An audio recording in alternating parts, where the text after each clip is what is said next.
Hi, this is Hayley from Hayley and Liz and the Expressive Stitch Collective, and I wanted to show a little bit about acid dyeing today and how I get these beautiful painted surfaces that I use in rug hooking. So I decided to start the video by showing you how I use them in my rug hooking projects. I actually just cut them into strips, and the beautiful mottled surface that you get of all different colors is going to add variation to your projects. So here I am using the strips in an abstract landscape, and like I said, it's just going to add a lot of visual interest to your project. Today we also did something special, and that was hand dye and hand paint a thrifted wool sweater that Liz had found. So I hope you stick around to the end to see how that turns out. Thanks so much for watching. All right, in order to dye fabric using the method I'm doing, which is like spot dyeing or painting wool, you need quite a bit of supplies, more than I thought. But again, I usually do this in my basement. It's all tucked away, and I just bring it out when I need it. The first thing you need is a supply of water, so make sure you're near a sink, not your kitchen sink. Anything in your kitchen is going to be separate than anything you do for dyeing. So if you can have a bucket of water, a couple buckets going is great. I always have some of these foil pans for catching wool that I've dyed or wool that needs to go on to the next step so it doesn't get everywhere. You need, of course, your fabric. I have some wool yarn. I have some wool fabric going on in here, already soaking in a bath. You need lots of towels. Paper towels, old towels, again, nothing that you would use in your home except for dyeing. You need your dyes. You need your dyes already in liquid form. This is it in powdered form. I use Prochem Washfast Acid Dyes for animal fibers, and I've already transformed a lot of different colors into its liquid form. If you need more information on that, that'll be another video someday. You need to heat your fabric, so you're going to need a big old pot and some sort of heating mechanism. I have a little hot plate thingy here, and inside of that you either need a vegetable steamer, something that will keep your fabric out of the water that you're going to put in the pan. I just use crumpled tin foil, or aluminum foil rather, and I have all different pieces that I'll put in there. You need cling wrap, saran wrap. I use a spray bottle with water to help adhere that to my trays. You need all sorts of different kitchen utensils. I like tongs and wooden spoons, again, keeping it separate from anything you'd use in your kitchen. Citric acid crystals, I get the economy size right from Amazon or different places. And then synthropol that you can get from a dye shop. You could probably get it from Amazon too. Foam brushes, different kinds of splattering devices in here, like spoons and what have you. More liquid dye, so pretty. And then these are the trays that I use to actually paint in. So that's, I think it. We'll see if I forgot anything. And gloves. Okay, so the first step is we're gonna have to go out into the hallway and go to our water source because we have to make a dye bath. I have two things I use in my dye bath. One of them is this cleaner, which is called synthropol. And basically what this cleaner does comes right from the company whose dye I use, which is Prochem. Actually, this one is Jacquard, but I usually use the Prochem one. It just is going to open up the pores of the fabric. So a little of that goes in the bucket. I'm going to just pour in a little bit now. You don't need a lot because we're not dyeing a lot. If you're unaware, all of your dye, your citric acid, is all dependent on the weight of how much fabric that you are dyeing. Usually the rule of thumb is you want to use a whole tablespoon acid. These are just the same citric acid crystals you'd buy if you were canning food or making different food products. They're not super acidic. You do want to use gloves when you're in a dye bath or in a soak rather, so it doesn't get in your skin or burn any little cuts or whatever. But the rule of thumb is if you're using 1 pound of fabric, you want about I believe it's 1 tablespoon. We're not doing a pound. We might be doing a pound with your sweater actually, but I just kind of eyeball it. I don't go through the whole measurement. I always say a little extra isn't really a huge problem. You're more of a cook than a baker. Yes. So now that we have our stuff in here, what I want to do is I want to use warm or hot water to kind of dissolve all that together. And then I'm going to throw all of my fibers in. The only thing is since I'm doing one skein of yarn too, I don't want the water super, super hot. The one thing that's going to felt this yarn in a way I don't like is a lot of agitation, which I'm not going to do, and a lot of heat changes from cold to hot. So I'm going to wait until my dye bath is like kind of like room temperature, maybe just a tiny bit warmer than that, to put this in. But when you're working with this fabric, since I don't care if it gets felted, I can go from cold to hot. I can wring this out really intensely if I want to. So these are going to go in right away. So come on outside with us and we'll go to the sink and fill this bucket up with water. How hot is that water, Hayley? Like teacup hot? Like it's pretty hot. I wouldn't say it's teacup hot, but it's pretty warm. Yeah. And what exactly is teacup hot? No, why would I say that? Like, why would I say that? I'm gonna bring this in. I'm gonna okay, I'm expanding my dye bath. Now that I've dissolved all my citric acid, again, it's based upon the weight of how much you are dyeing is how much citric acid you use. The amount of water that I add to this doesn't matter. So I can add as much water as I want. So I've using this bigger bucket with pretty warm water in there. I'm just gonna add some cold water because again, as I add Liz's sweater and my yarn, I want the water to be more like room temperature. So this is still a little warm. I'm just gonna go grab some more water, again, add it in, and kind of expand that, and then we'll add Liz's sweater so we don't ruin it. Yeah.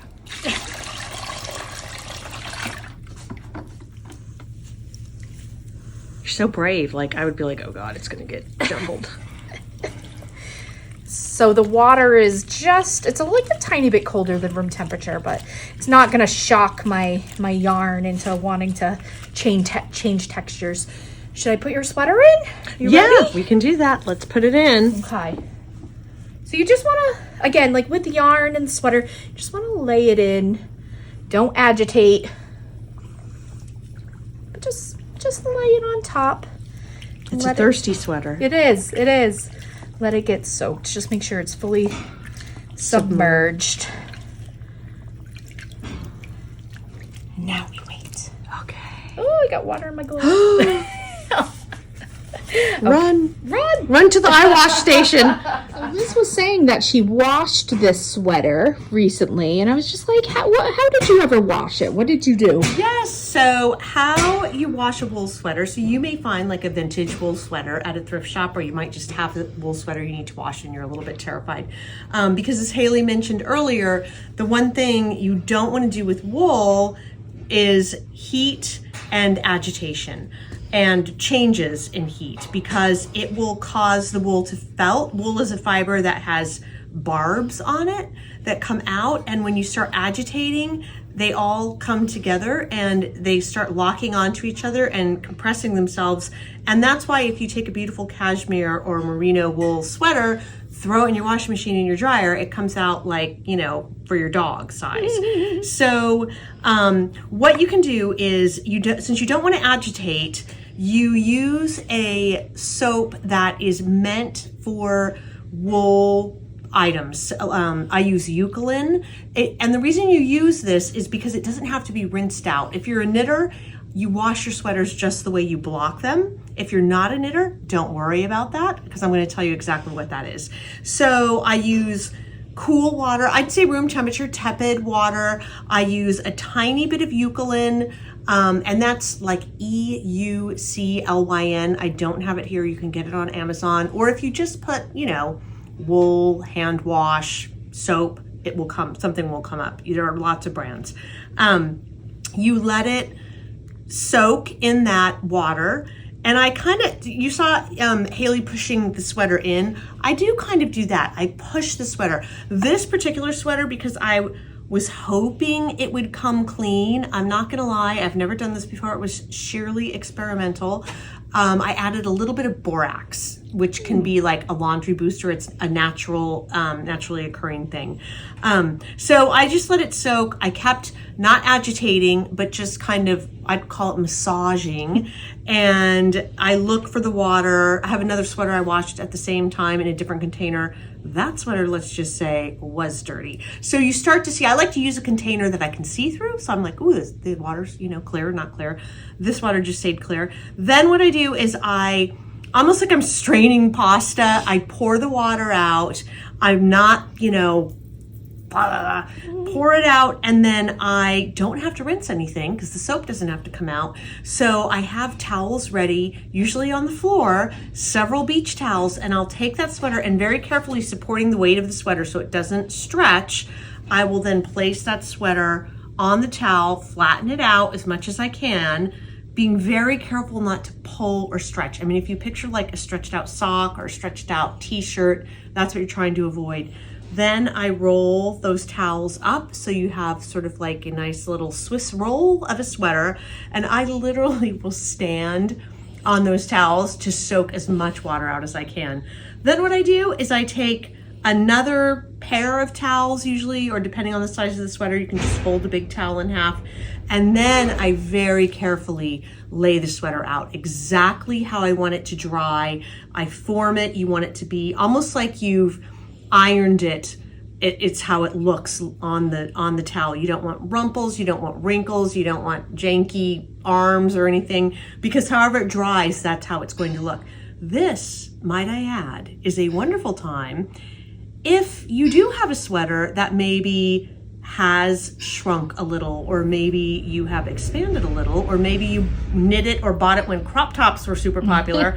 You can adjust the size of a sweater a little bit now. I don't advocate it to do it too much, but let's say you have one where the arms are just a little bit short and it drives you crazy. Maybe try and give them a little, reshaping. So you can do that. Now's the time. And then I just let it dry. I usually wait like a day, and then I turn it over, and it's lighter now, so it's easier. You're not gonna, the risk of stretching it isn't as big.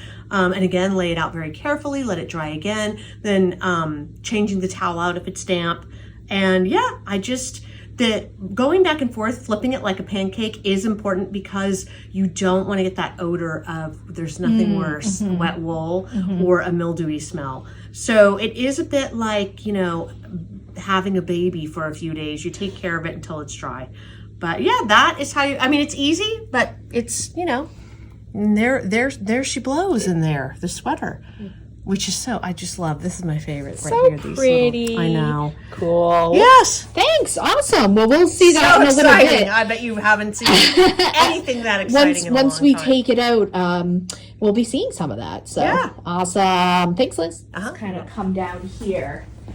All right. Oh, good. You can see us. And I don't need to video because you're videoing, but I'll take pictures when you're Yeah. So we are going to set up our 2 trays and then a larger area for when Liz is ready to do her sweater. But for now, we'll just do 2 trays down here, and we'll get to that in a little bit. I mentioned that these are the trays I use for my wool dyeing and my yarn dyeing. So depending on what I'm doing, I might be able to fit like a few skeins in here at one time. Depending on how big the skein of yarn is. Sometimes when I'm doing wool, I'll do single pieces. Sometimes I'll do 2 pieces at once.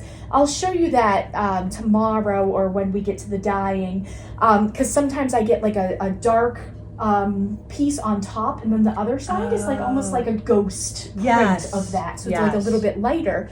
It's a way to get like, excess dye onto something else. That's also very pretty. So just from a logistical standpoint, sometimes I do more than what you would normally, just to get like more done quicker.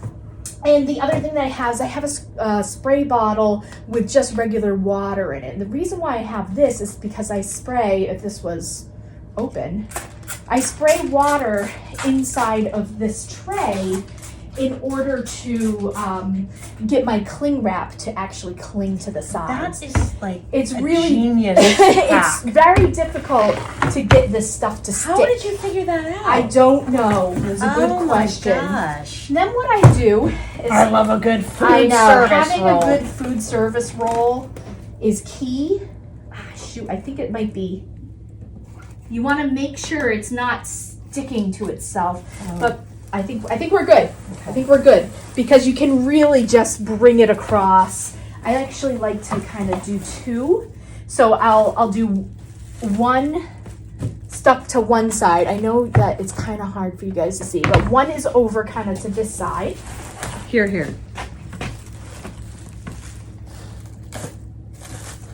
Is it getting it? Huh? Am I getting it?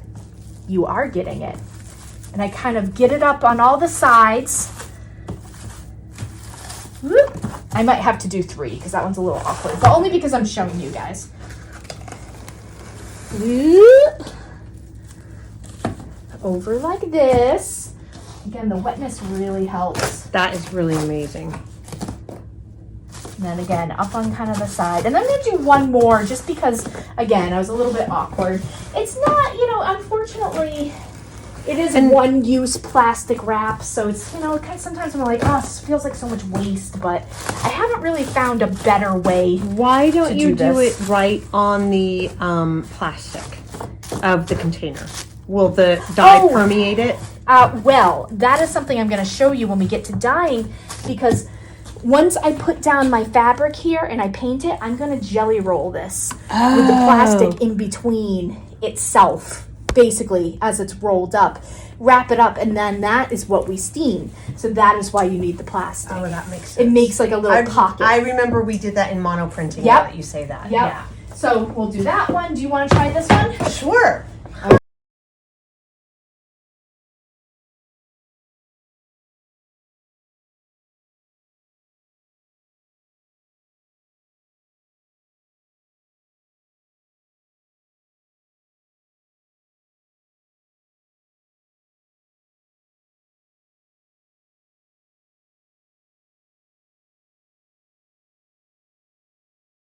We're good. Yep. So, as I said, the reason why we're doing the plastic wrap, thank you for asking, is we're going to put the wool down in here. We're going to paint it. All these edges get folded in on top of that piece of wool, and then it gets rolled up. Again, it will be demonstrated later on. So, let's put these aside. Hello. We're back. We are going to do some kind of practice wool dyeing. I told Liz, I was like, we have to work on some wool, some regular wool, before we tackle her sweater. Her sweater is like one of a kind. It's very pretty. So we're going to paint some flat fabric. So what we have now is we still have our wool here. It's off camera, but our bath is still here with our stuff in it. On the table, we have all sorts of brushes and cups. The cups are great if you ever want to like water some of the dye down to get sort of like different strengths. So you can get some lighter tones in there. And we can take water right from our dye bath, or we have a bucket here that we can fill up too. The other thing I have, like I mentioned, I have all my dyes, not all my dyes, I have lots of dyes at home. A selection of my dyes that are in squirt bottles.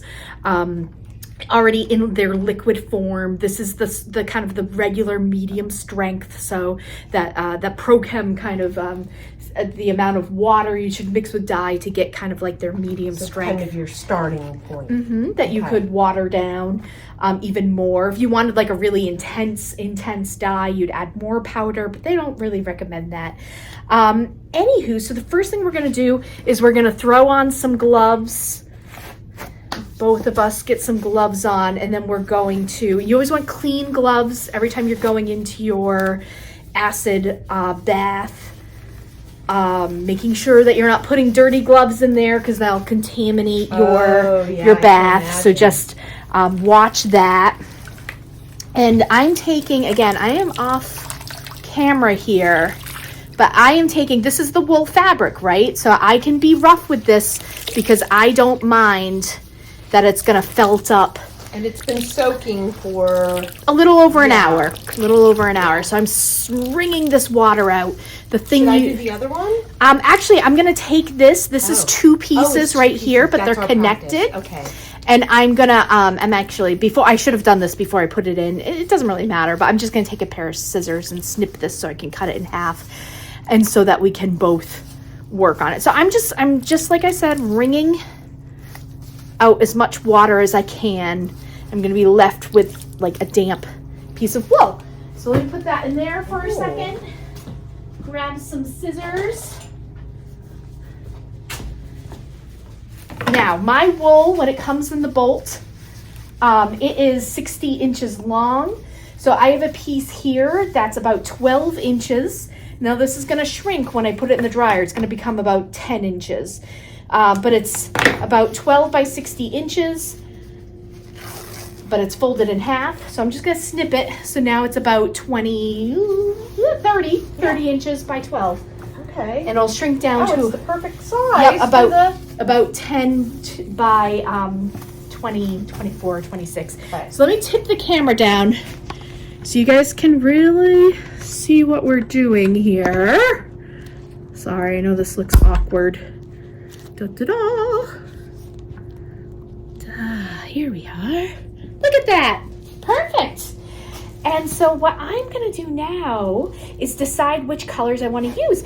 If you are going to have kind of a limited palette like this, I would recommend getting your primary colors. So red, blue, and yellow. Definitely want a red, blue, and yellow. When I was picking these out to bring, I have like 2 yellows, 2 reds, 2 blues. I have some pinks. One thing that I find when I'm dyeing wool that's different from painting, like a painting palette, is it's a lot harder to make those secondary colors. So like if you are wanting to make a green and you add blue plus yellow, you get a green in your cup, but sometimes it doesn't come out on the wool like that because these are chemicals. Right. It doesn't always, sometimes I'll have like a wool, like a spot that's like blue but then like yellow next to it. Like it doesn't always mix like you think it would. So I honestly recommend that if you want some greens from this is a green called Key Lime. If you want pure green, buy the powder. Okay. You know, buy those secondary Buy the colors you want. Buy the colors you want. All right. I mean, there might be some people who technically know how to do that a little bit better than me. Chemists, exactly. Other things I know just from using some of these as some of the dyes, like my red is always kind of more viscous than some of my other colors. So it sits on the top. I know that when I use black, I have to use like 6 times as much in order to get like a really dark black. So I just through experience kind of know some different things about the dyes just through using them, but it's taken experimentation on my part. But for the most part, all of these are pretty easy to apply. I always start from light to dark. I had a feeling you were going to say that as you picked up the yellow. As I picked up the yellow. I always start with sun yellow. I mean, well, if I'm going to use yellow, of course. But I tend to also give it a good give it a good shake. Cover it, of course. And then if I'm working right from the... Oh my God, could you imagine? And you're like Jackson Pollock. Yep, I'm just policking the wool. Now, I want to make something kind of harvesty, I think. I don't have anything like that right now, and I'm just in love with kind of the yellows, oranges, what have yous. I'm going to pick up a little bit of water from the dye bath. Now, this is water that has citric acid in it, which will also like make my dye bath even stronger.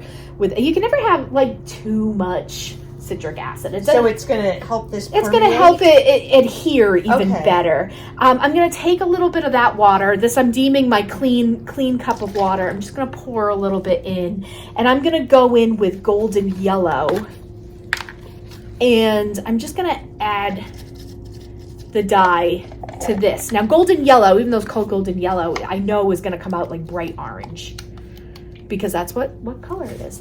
I'm going to go in with my brush, and I've decided that I decided this before I started, that I wanted to do this sort of striated effect.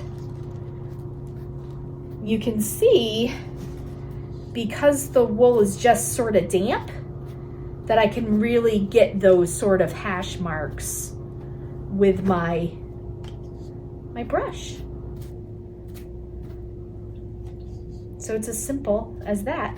Other techniques that I could do is I could, I could splatter on in different ways to get like, more of like a, let me do that with a different color so you can see. I'm going to do it with spice pumpkin. Oh, spice pumpkin. Yes, which is kind of like, well, it's like a dark orange.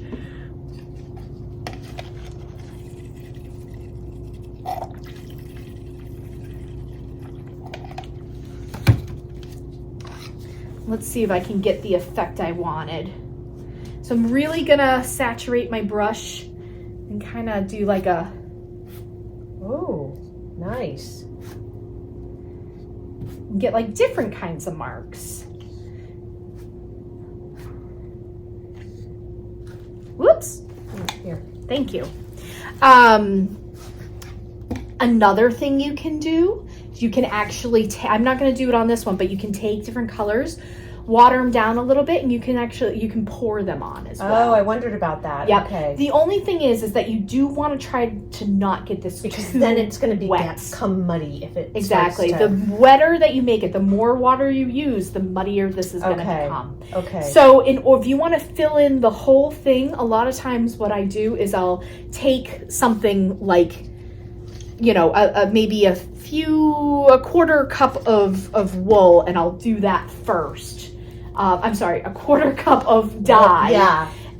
That's watered down, and I'll do that first. I'll let the whole thing soak up. Okay. That small amount so you of don't color. have the residual dye underneath. Right. Okay. And then I'll start applying, but it Okay. will make it wetter. And the wetter it makes it, the more, as you said, muddy it will become, which sometimes you want. Sometimes you want a subtle effect. Right. Yeah. Yep. And that's how you get that subtle effect. If you want something more like painted, this is how you do it. Now that like spice pumpkin is, yeah. it's very nice, but sometimes I'll do a little bit watered down, and then I'll do a more intense. right. And I don't Yeah. know again if you can see that from where the camera is, but that is spice pumpkin right from the bottle is much more intense. Yeah.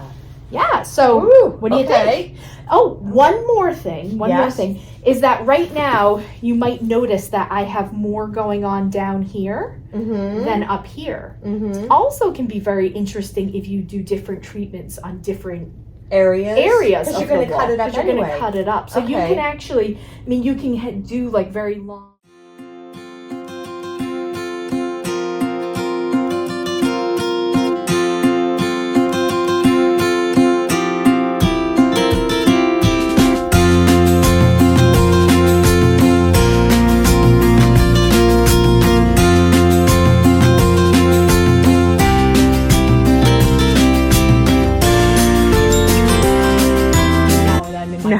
That's all right.